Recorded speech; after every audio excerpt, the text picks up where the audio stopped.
Hey, ostensibly, I should be talking about only chapters 9 and 10 of the seven who were hanged, but I find, I think what we're the next chapter after 10 is chapter 11, On the Way to the Scaffold.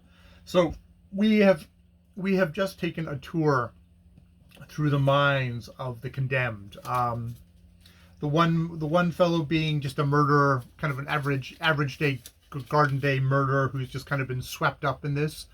Very much very Christ-like in its thing of like, oh yeah, we have a murderer, just a murderer, and then we have the terrorists, these young people who've done this tried to do this act, haven't failed to do this act, a strike against the state, and have been condemned to death for it. And we've gotten Tanya Kolochuk, we've gotten Musya, we've gotten Golovin, is it Sergei Golovin, Vasily Sergei Golovin, which I think I talked about, just kind of his physicality. Mueller, the exercises, and the 19th exercise being the hanging.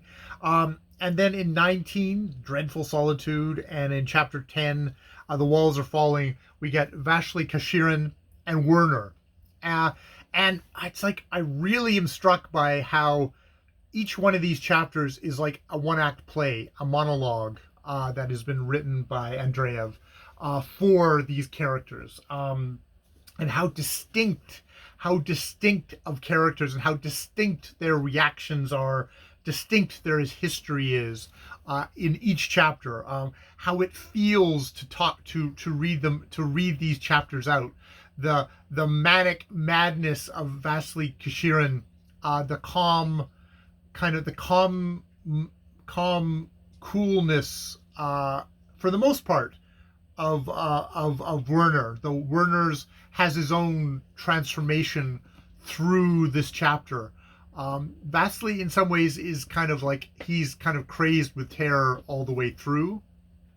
In different variations, Werner goes from like, I'm not afraid, I've never been afraid, to getting to see. I just like, it's funny how Golovchin was like, well, it's incomprehensible to human beings to be able to see things on a giant level, and so he is happy just being in his body at the end. Mueller, it's all Mueller doing his exercises. The physicality of himself is what is grounding, is good for him.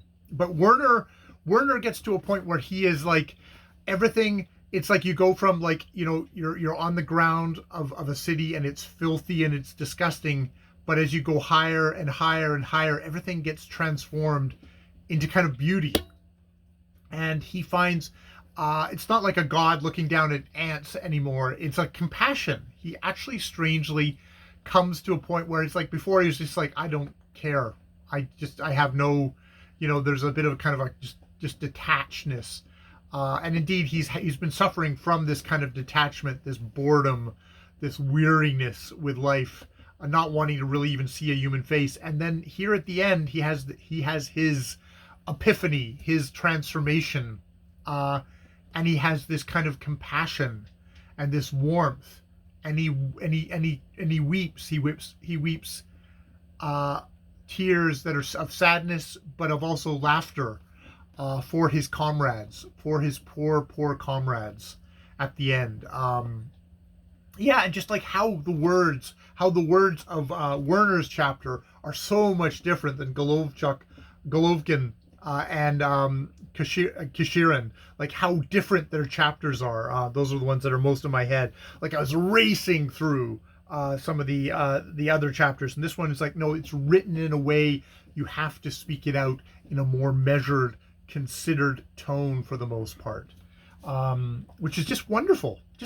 I'm really enjoying The Seven Who Were Hanged by Leonid Andreev. I will leave it there.